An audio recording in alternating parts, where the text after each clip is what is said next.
இதுதான் மறுபடியும் சொல்லிக்கிறோம், கற்பனை மட்டும்தான்ப்பா. யார் மனசையும் புண்படுத்துறதுக்காக இல்லை, எங்கள் தலைவரை பற்றி இப்படிலாம் பேசிட்டீங்க அப்படிலாம் சண்டைக்கெலாம் வரக்கூடாது. ஜஸ்ட் ஒரு என்டர்டெயின்மெண்ட்டாக பாருங்கள்.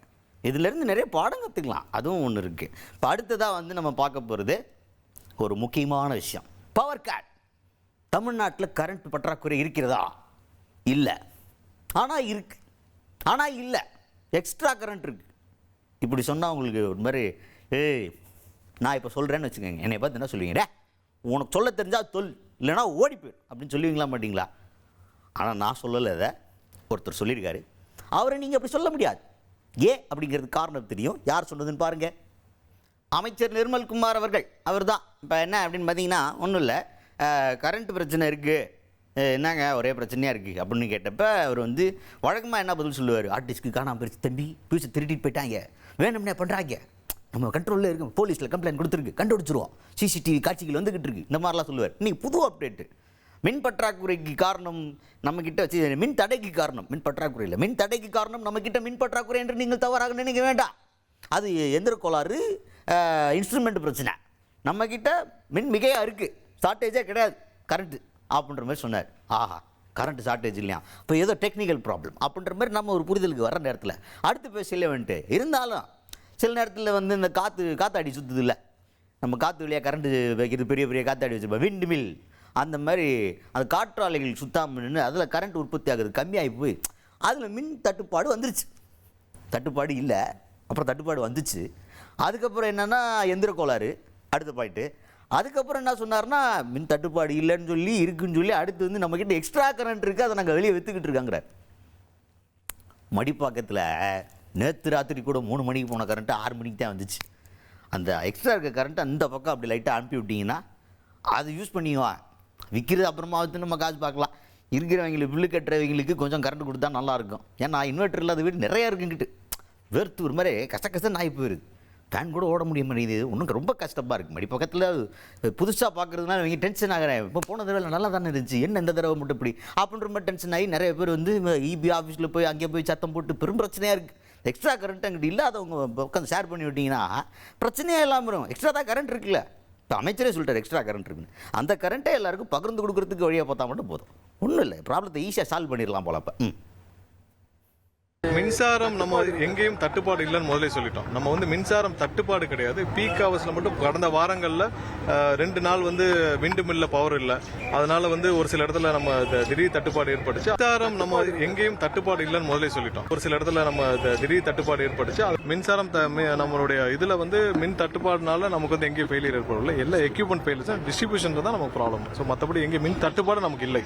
நம்ம நிறைய எக்ஸஸா நம்ம வந்து கடந்த ஒவ்வொரு மாதமும் நம்ம எக்ஸஸ் பவர் நம்ம வெளியில சேல் பண்ணிட்டு தான் இருக்கோம்.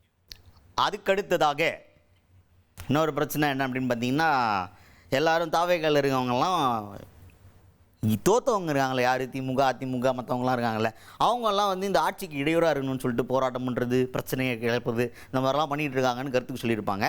தலைவரும் அப்படி சொல்லியிருக்காரு, யார் அமைச்சரும் அப்படி சொல்லியிருக்காரு. போராட்டங்களை தூண்டி விடுறாங்க தோத்தவங்க அப்படின்னு சொல்லிட்டு சொல்லியிருக்காரு. எந்த தோத்தவங்க சார், யாருன்னு பேர் சொல்லுங்கள் அப்படின்ற மாதிரி நீ கேள்வி கேட்டேன். அதுக்கு அவர் என்ன சொல்லிட்டாருன்னா, இங்கே பாருங்கள், தோற்று போனவங்க அவங்களுடைய விரக்தியின் உச்சத்தில் நம்மளுடைய ஆட்சிக்கு இடையூறாக கொடுக்கணும்னு சொல்லிட்டு என்ன வேணால் பண்ணுவாங்க, நாங்கள் அந்த இந்த காரணம் சொல்கிறதுக்கு விரும்பல, நாங்கள் வந்து அது எப்படி எதிர்கொள்கிறது அப்படிங்கிறது தயாராகிட்டு இருக்கோம், அந்த லெவலுக்கு போயிட்டோம் நாங்கள் அப்படின்ற மாதிரி ஸ்போர்ட்டிவாக பேசினார். இந்த ஸ்போர்ட்டிவை மக்கள் என்ன சொல்கிறாங்கன்னா, சூப்பர், அமைச்சரே எவ்வளோ ஸ்போர்ட்டிவாக இருக்கும்போது முதல்வர் எவ்வளோ ஸ்போர்ட்டிவாக இருக்கலாம், எப்படியெல்லாம் நடவடிக்கைலாம், ட்ரக்கு வந்து அடிவேறு வரைக்கும் பரவிடுச்சு அப்படிலாம் சொல்கிறதுக்கு பதிலாக அந்த வேரில் கொஞ்சம் ஆசிட் ஊற்றலாம், அந்த வேரை அறுத்துட்டா முடிஞ்சு போச்சுல, action, we don't want reason, we need action அப்படின்ற மாதிரி தானே மக்கள் எதிர்பார்க்குறாங்க. அதுதான் இப்போ அமைச்சர் வந்து சொல்லுவார், சார் நான் சொன்ன மாதிரி பேசுங்க சார், ரெஸ்பான்ஸே வேறு மாதிரி இருக்கும் அப்படின்ற மாதிரி சொன்னாலும் சொல்லுவார். ஏன்னா அமைச்சருக்கு அந்த சென்ஸ் இருக்குது, சூப்பராக பண்ணணும், பயங்கரமாக சொல்கிறார், நாங்கள் தயாராகிட்டு இருக்கோம், எவன் என்ன பண்ணாலும் பரவாயில்ல, பிடிச்சி நாங்கள் போட்டு அடிச்சு தூக்கி போட்டு போயிட்டே இருப்போம் அப்படின்ற மாதிரி பேசியிருக்காரு. ஒரு ஸ்போர்ட்டிவான ஒரு பார்வை. எங்கேயுமே வந்து நம்ம அவர்களை மற்றவங்களும் என்ன செய்யறாங்களோ அதெல்லாம் யார் யார் எப்படி செய்வாங்க, ஒரு அரசுக்கு கெட்ட பேர் ஏற்படுத்துவதற்காக என்ன செய்வாங்க, இவரெல்லாம் எந்த எல்லைக்கும் போவார்கள், அதெல்லாம் தாண்டி நாம் தயாராக இருக்கணும். அதற்கான தயாரிப்பு பணிகளை தான் நாங்கள் ஈடுபட்டு வரோம். நாங்கள் அவர்களை சொல்லியோ இவர்களை சொல்லியோ நாங்கள் எங்களுடைய முதல்வர் ஆட்சியை நடத்த வேண்டிய அவசியம் இல்லை. அவங்களுடைய தோல்வியில் அவங்க என்ன செய்வாங்களோ அவங்க அதை செய்யணும்னு ஆசைப்படுறாங்க, அது எங்களுக்கு பிரச்சனையும் இல்லை. நாங்கள் அது கண்டிப்பாக மக்களுக்கு என்ன தேவையோ அதை நம்ம அதற்கான தயாரிப்பு பணிகளை நம்ம ஈடுபட்டு வருவோம். அதுக்கு அடுத்து இப்போ ப்ரெஸ்ஸை மீட் பண்ணுற ஒரு முக்கியமான அமைச்சர்கள் நிர்மல்குமார் அவர்கள் ரொம்ப முக்கியமானவர் அப்படிங்கிறதுனால நம்ம கேட்க வேண்டிய எல்லா கேள்வியும் காவேக்காவின் ஒரே முகமாக இருக்கக்கூடிய அண்ணன்ட்ட தான் கேட்க வேண்டியதாக இருக்குது. அதனால் அடுத்து ஒரு முக்கியமான விஷயத்தை பற்றி கேட்டதுக்கு அவர் என்ன பதில் சொல்லியிருக்காரு அப்படிங்கிறத நீங்கள் பார்க்க வேணாமா? பாருங்கள். கண்டிப்பா அதுல அரசுக்கும் எந்த சம்பந்தமும் இல்ல. அதுல வந்து அங்க உள்ள டெக்னிக்கல் இஷ்யூல நடந்திருக்கு. நாங்க கடுமையாக விசாரணை நடந்துட்டு இருக்கு.